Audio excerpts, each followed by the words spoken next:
Yo, what's going on, guys? Welcome back to a brand new video on the channel. Inside of today's video, we're going to be taking a look at 4 or 5 brawlers which I believe have fell off a lot. So the last time I did this type of video was about 4 or 5 months ago. So I thought with so many hypercharges, balance changes, whatever, let's talk through it. So first off, we have Pam. So I think Pam has fallen off for about 6 months now. She's not been the greatest whatsoever. We saw in World Finals, she basically never picked. You saw even before then, monthly finals, she just was never picked either. And if she was only really used as like a counter against like Stu or other low DPS compositions in Hot Zone. But now the Hot Zone meta has shifted a lot. It has, you know, for like 5 months again. You know, Pam used to be, you know, sometimes used in like knockout to defend against like Daryl compositions. I don't know, just very rare use cases. Gem grab again sometimes, but now with so many hyper charges coming out in the game, now with so many brawlers getting damage buffs, Pam has just been completely left behind in my opinion. I think she's definitely like a D tier brawler, completely forgotten about. And I was very early on this train. I think Pam has just been a terrible brawler in the meta for, like I said, like at least 4 months now. This Penny is really annoying. Like, I can't do anything in this lane. Like, I tried to play mid and then my other teammate picked Piper for whatever reason. Like, lane Pam? How is that ever going to work? I'm just going to get bullied the entire game. I guess, like, Penny is just going to chip me down the whole game. Oh, again, I'm just going to put a turret here just for a little bit. I know it's going to get splashed, but what else am I supposed to do? I just need a few ticks of healing, you know? Come on, Need to Bear, help me out here. I've been completely useless. Like, I just literally can't do a single thing into this. It is just so painful trying to play Pam right now.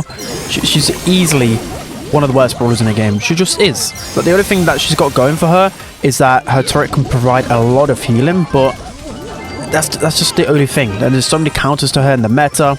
I just don't see why you would ever want to go Pam. And I don't know anyone that would put Pam above like C tier. I don't even think C tier. I think like honestly easily D tier brawler in the meta near enough. I mean, again, a good Pam player can do stuff on the map, but there's just so many better brawlers. And again, just because she's D tier doesn't mean like she's unusable. That's a great thing about this meta. There's so many brawlers that you can use and play, but there's so many better brawlers. Somehow I got star player there. I have no idea how. I didn't even do anything. So that's going to be the first brawler that fell off. Let's jump into the next one. All right, guys, jumping into the second brawler who has fell off considerable amount. Probably the whole year. I wouldn't even say the past 6 months. It's the entire year. It is Ems. So for the life of me, I don't know why anybody would even consider putting in Ems for the past 8 months. I would say. I would even say a year. Near like above C tier, because she's been absolutely terrible for the longest time. I mean, again, well, she hasn't been like terrible, right? Like she's at least like average against everything, but for the most part, there's just way better options for her. As a tank counter, she's really lost her place. I think for years in Brawl Stars, she was always the go-to counter to tanks, right? Because you could easily just trap people in your super. You could just shred through them. But it just seems now she does actually not have the damage to shred through people like she used to have. And you've also got to consider as well, she's one of the few brawlers that got such a terrible hype charge. Her hype charge is pathetic. It is terrible. So bad, and it takes so long to actually charge as well, considering how bad of a hype charge it is. It's just so underwhelming. And then you have all these other tank counters that came out in the game. You know, for example, you got Clancy that's recently came out.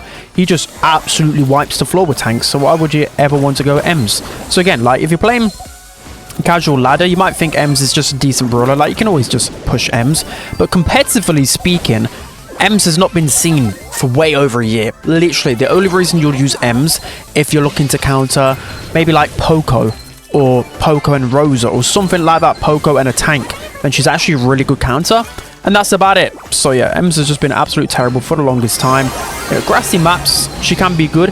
And again, if you're a casual player, you're probably thinking, well, I get decent wins with Ems. So like if you're playing Snake Prairie or other grassy maps, you know, you can see here, it's clearly working against those bad players, but again, competitively speaking, Ems has just been terrible in the meta for a long time. She's been D tier, C tier for the longest time now. I'm hoping they buff her hypercharge rate or just do something, buff her damage.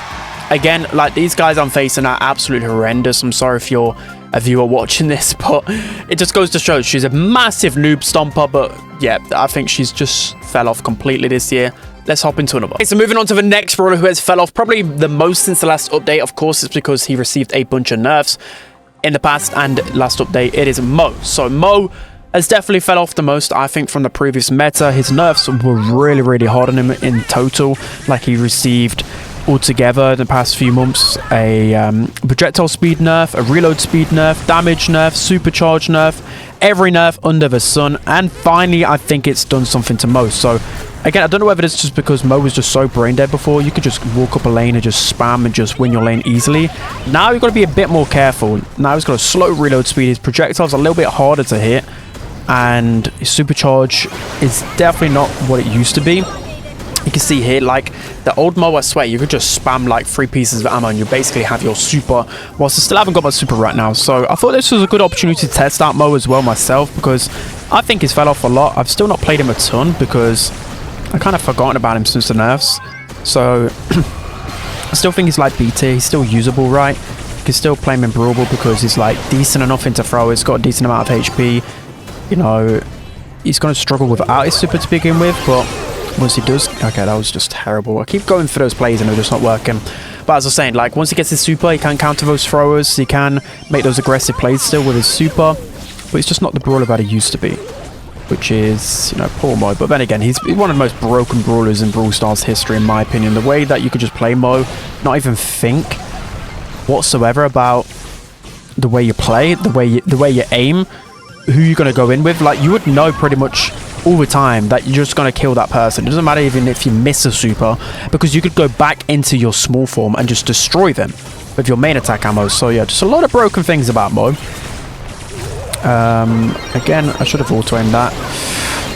And I think Shade, yeah, Shade is actually a pretty decent counter to me, because once he gets that star power, he actually does have a lot of damage reduction. But again, that's my fault. I need to auto-aim a bit more, but again, I should probably just not even use my super against Shade in that situation. There we go. We're shutting down. Finally, Spen. You absolute disaster class on the Mo, but I was hoping Max would use the hypercharge here. Come on, group up, group up, group up, group up. We can get full super here. Okay, near enough full super. Let's just pop gadget as well to make sure I get this super. There we go. We're in a good position though. We got our super. And we can create some good plays in overtime. Okay, let's keep Shade weak. Keep Shade weak. And then we can probably go here on Maisie. Nice. Stu's going to be weak. Shade's going to be weak. They're both one shot. Come on.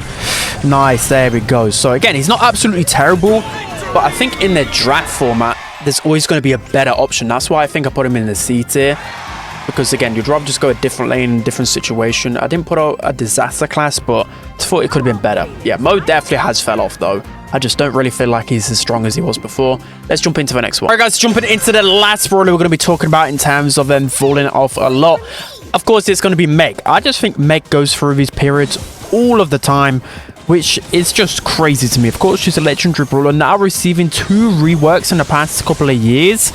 And she's in this period again where she's just, I don't know, people find her boring because she's one of the least played brawlers in the game right now.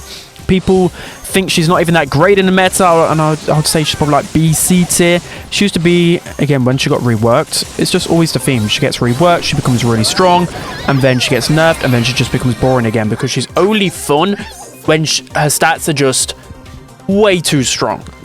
Of course, Meg feels like she's a hard brawler to balance. I don't know where I would go with her, to be honest. I just think, what is even happening here? Why did bro just stand there? Anyways, I don't know what they can really do with Meg. I think I've always said fundamentally she's just been boring to play, just because she's just basically this brawler where she does a lot of damage, right? But the main reason you use Meg is just because you have a lot of HP. So you just literally use your HP and your presence on the map, and it makes it really difficult for snipers to take you down. That's why I use Meg. And then she got reworked, and now she's just a big damage dealer, but she gets outranged all of the time. So it's hard for her. She doesn't really have much going for her. I've always said we just need something to make her a little bit more fun. Maybe like a dash, maybe like a rocket mode. Just something a little bit extra, a little bit more exciting. Rework one of her gadgets, rework one of her star powers to make her a little bit more fun to play. I don't know. It's just so much that's been missed with Meg, in my opinion. And it always feels like they want to rework her still. So, yeah. I feel like there's always been a missed opportunity with her. You think of other games that have this kind of big, beefy battle robot. They're just so much more fun and more engaging than Meg. She hasn't really got... I don't know what's the word. Like, her character as well, of course, is really annoying. Like, there's nothing really to like about Meg. Who is a Meg main? I don't know a single Meg main in my life, in my existence. And I think the only people that made Meg is when she becomes really broken. Here's me just waffling about a brawler that nobody probably even cares about, but yeah, of course, it's a big thing with Brawl Stars. If they've reworked her twice, it's obviously like something they want to address. I think, of course, she's a legendary, right? They want people to like buy her if she's in the shop. They want people to play her. She wants to feel legend. Maybe they just need to strip the legendary status off her and just give her a mythic. Why not just make her a mythic brawler and then promote another brawler that has more of a legendary status? Or, of course, rework her. They need to do one of two things. Because right now she is not a legendary, and she hasn't been a legendary for a long time. A long time. I actually missed the old Meg. People didn't like it, but it felt rewarding where you had to like really earn your mecha. And of course, like the smaller form is supposed to be weaker, right? So I do miss that about us. So let's try and win this. We can probably get this Gus. Nice. Oh, I shouldn't have run into the smoke. Okay, okay. This is winnable, though. This is winnable. Just need to get Angelo here. There we go. So that's going to be the last one. I was going to do another one, which was going to be Rosa, but she really fell off. I think she was never really that strong. I just think it's because other brawlers have got hypercharges, so that's just made Rosa worse. So that's going to be it for today's video. These are the brawlers that I think have fell off the most. Let me know down in the comment section below who you think. Don't forget to like, comment, and subscribe, and I'll see you guys next time.